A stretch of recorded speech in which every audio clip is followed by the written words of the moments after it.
अब केवल लड़के बोलेंगे, ओनली लड़के, फिर उसके बाद बहनें बोलेंगी। देखते किसकी आवाज में ओज है, तेज है, किसकी आवाज में कौन जीतता है, कौन हारता है। ठीक है।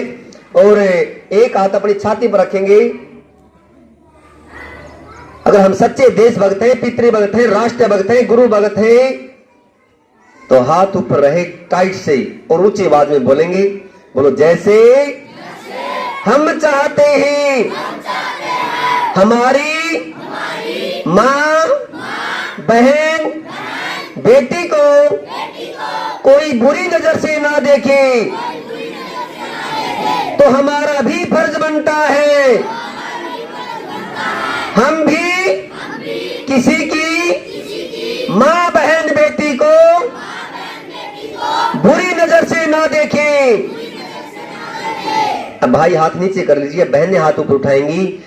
बोलो, जैसे हम चाहती हैं हमारे पिता, भाई, बेटे को कोई बुरी नजर से ना देखे,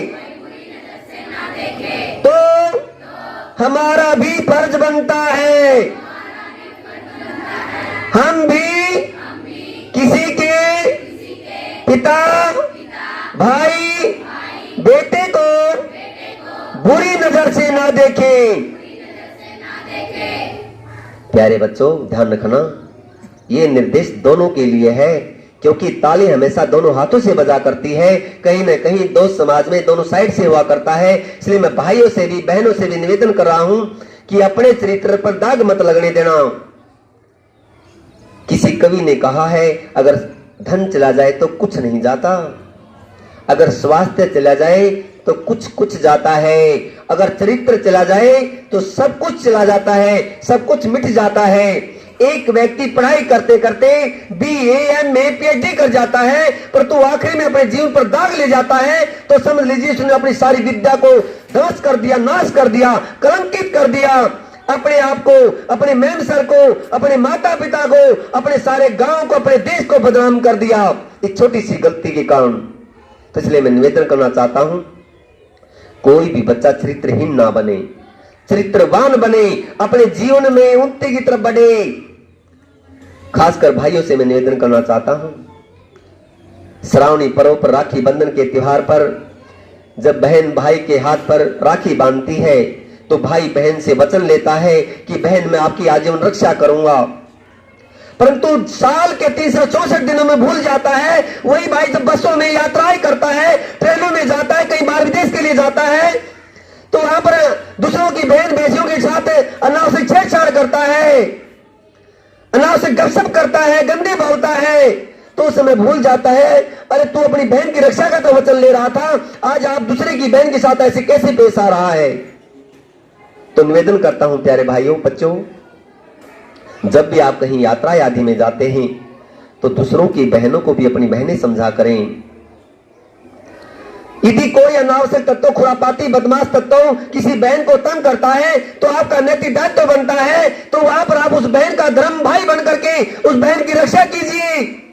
माना कि उस ट्रेन में, उस बस में आपकी बहन की बहन नहीं है, परंतु दूसरों की बहन भी तो आपकी बहनें हैं। अगर कोई इस तरह का बदमाशी तत्व उस बहन को अनावश्यक तंग कर रहा है, तो वहां पर आप धर्म भाई बनकर के उस बहन की रक्षा कीजिए। ये आपका नैतिक दायित्व है, ये फर्ज है।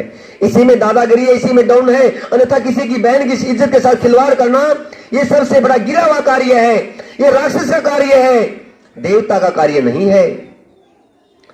और बहनों से भी मैं निवेदन करता हूं, अपने आप को इतनी अबला कमजोर ना समझें। कहीं बसों में यात्राएं आदि करती हैं, कोई अनावश्यक तत्व आपको तंग करता है, तो उसको पहले प्यार की भाषा में समझाइए कि भाई जी आपके घर में भी माताएं बहनें होंगी।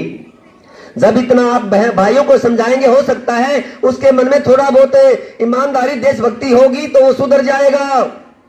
अगर इतने से भी नहीं मानता है, प्यार की भाषा नहीं मानता है, एक बार समझाएं, 2 बार समझाएं, 3 बार ना समझाएं, 3 बार समझने से भी नहीं मानता है, तो आप अपने आप को इतनी अबला कमजोर ना समझें। आप वहां पर महारानी लक्ष्मीबाई का रूप धारण करके उसके मुंह पर ऐसा थप्पड़ मारे, ऐसा चट्टू मारे, ऐसा जूता मारे कि जिंदगी में भविष्य में ऐसी गलती ना कर सके। ये बहनों के अंदर वो जज्बा था, वो इसलिए उनकी इज्जत पर कोई दाग नहीं लगा सकता था। तो इसलिए मैं बहनों से निवेदन करना चाहता हूं, अपने आप को इतनी अबला ना समझें, कमजोर ना समझें। परंतु एक और निवेदन करना चाहता हूं बहनों से, अनाव से किसी भाई को ऐसे ही मत फंसा देना। बसों में वैसे ही भीड़ आदि होती है, वैसे किसी का हाथ लग जाए तो वैसे ही कि छोटी सी बात पर आपने भी हंगामा मत खड़ा कर देना। बहनों से मैं निवेदन कर रहा हूं। हाँ, अगर बार बार वो तंग कर रहा है, 2-3 बार प्यार से समझाने के बाद में नहीं मानता है, उस तत्व के साथ आपने महारानी लक्ष्मीबाई का रूप धारण करना है। ये मैं बहनों से निवेदन करना चाहता हूं। और भाइयों से भी ये, बहनों को बहनें समझें, बहनें भाइयों को भाई समझें, पवित्र भाव से रहें, इतना ही निवेदन करना चाहता हूं। फिर भी अगर मन में गंदे विचार छाए रहे, गंदे विचारों पर काबू ना पाया जाए, आप कहीं बाहर यात्रा में जाते हैं, आपकी आंखों के सामने आपकी उम्र से कोई छोटी बहन आती है, तो आपके मन में उसी समय विचार आ जाना चाहिए कि मेरी बेटी के तुल्य है। क्योंकि कोई भी पिता अपनी बेटी के प्रति गंदे विचार नहीं रख सकता। जब आपकी आंखों के सामने आपकी हम उम्र के बराबर कोई बहन आती है, तो आप उसके अंदर अपनी बहन के दर्शन कर लेना, अपने आप गंदे विचार भाग जाएंगे। क्योंकि कोई भी भाई अपनी बहन के प्रति गंदे विचार नहीं रख सकता। यदि आपके सामने कोई आपकी उम्र से बड़ी स्त्री आ रही है और आपके मन में गंदे विचार आ गए, तो आप उसके अंदर, अपने मन के अंदर अपनी मां के दर्शन करना। क्योंकि कोई भी बेटा अपनी मां के प्रति गलत नहीं हो सकता। यदि आपकी उम्र से कोई बड़ी बुजुर्ग है, महिला है, और आपके मन में गंदे विचार आ गए देख करके, तो आप उसके अंदर अपनी नानी दादी के दर्शन करना। क्योंकि कोई भी बच्चा अपना दादी नानी के प्रति गलत नहीं हो सकता।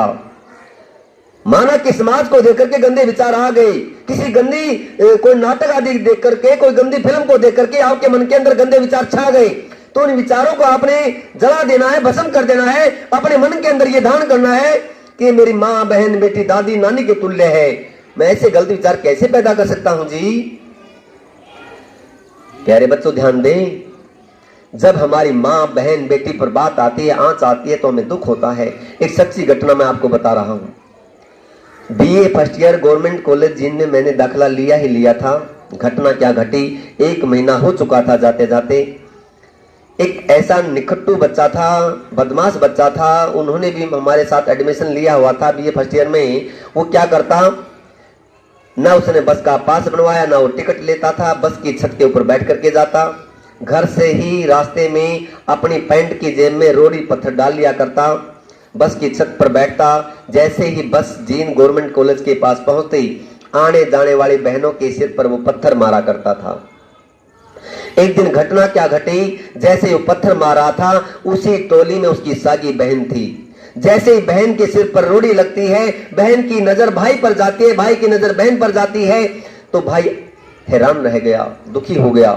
अरे आज तो घर पर बहन भाई को बताएगी, पिताजी को बताएगी, पता नहीं क्या कर गुजरेंगे, पिताजी मारेंगे, भाई मारेगा, पता नहीं क्या से क्या हो जाएगा। तो सारा दिन वो बात उसने मुझे भी शेयर की। मैंने उसको कहा, भाई देखिए, आज अपनी बहन पर जब ये छोटी सी बात आई तो आपको कितना दुख हो रहा है, तो दूसरों की बहनों पर आप जब ऐसे गलत कार्य करते थे, तो दूसरों के भाइयों को भी तो दुख होता होगा। तो भाई ने पता क्या किया प्यारे बच्चों, रेलवे जंक्शन पर जाकर के अपनी आत्महत्या कर ली। उस दिन उस भाई को पता चलता कि बहन की इज्जत क्या होती है, बहन की वैल्यू क्या होती है। उस दिन से पहले वो बहन की इज्जत नहीं समझता था। जब जिसको ठोकर लगती है, जिसको दिल पर लगती है, उसी को पता चलता है कि बहन की इज्जत का एहसास क्या होता है। तो इसलिए भाइयों से मैं निवेदन करना चाहता हूं, जैसे हमारी बहनें होती हैं वैसे दूसरों की भी बहनें हुआ करती हैं। इसलिए मन में टीस पैदा कर लें कि हम किसी की बहन की इज्जत के साथ खिलवाड़ नहीं करेंगे, ऐसा आप मन के अंदर विचार करें। तो इन घटनाओं का कहने का औचित्य यही था कि आप इनसे प्रेरणा लेकर के अपने जीवन को पवित्र बनाएं। भाइयों से भी निवेदन है, बहनों से भी निवेदन है, अपने जीवन पर दाग ना आने दें। 100 बातों की एक बात, आखिर में एक ही बात कहना चाहता हूं, किसी बच्चे के ऐसी खबर नहीं सुननी चाहिए कि फलाने की छोरी फलाने के छोरे के साथ भाग गई, या फलाने का छोरा फलाने की छोरी के साथ भाग गया। ऐसी विचारधारा आपके मन में नहीं आनी चाहिए। अगर ऐसी घटना समाज में आती है तो आपके माता पिता के ऊपर इतने दाग लगते हैं कि सारी जीवन की मेहनत उनकी धूल मिट्टी में मिल जाती है। प्यारे बच्चों, वो माता पिता कितनी मेहनत से आपके लिए कमाते हैं, रूखा सूखा खाते हैं और खुद रूखा सूखा खा करके जीवन यापन करते हैं, परंतु आपके लिए बढ़िया भोजन देते हैं, बढ़िया कपड़े देते हैं और जेठ मास की भयंकर गर्मी में भी वो खेत में कमाते हैं और आपके लिए कुछ न कुछ कर गुजरते हैं। परंतु हम छोटी सी बात के लिए, छोटी सी घटना के कारण अपने माता पिता मैम सर की इज्जत को मिट्टी में मिला देते हैं। ये बड़े दुख का विषय है। तो इसलिए मैं सभी भाइयों से बहनों से एक ही निवेदन करना चाहता हूं कि केवल चरित्र का विशेषकर ध्यान रखना। जीवन में तराजू के दो पलड़े जो होते हैं, एक पलड़े में सारी विद्याएं रख दी जाए, एक पलड़े में सारा धन रख दिया जाए। अगर दूसरे पलड़े में आपकी चरित्र रख दिया जाए तो शायद चरित्र का पलड़ा भारी रहता है, आपकी इज्जत भारी रहती है। इसलिए इज्जत कमाएं, इज्जत को मिट्टी में मत मिलाएं। ये मैं आपसे हाथ जोड़ करके निवेदन करता हूं।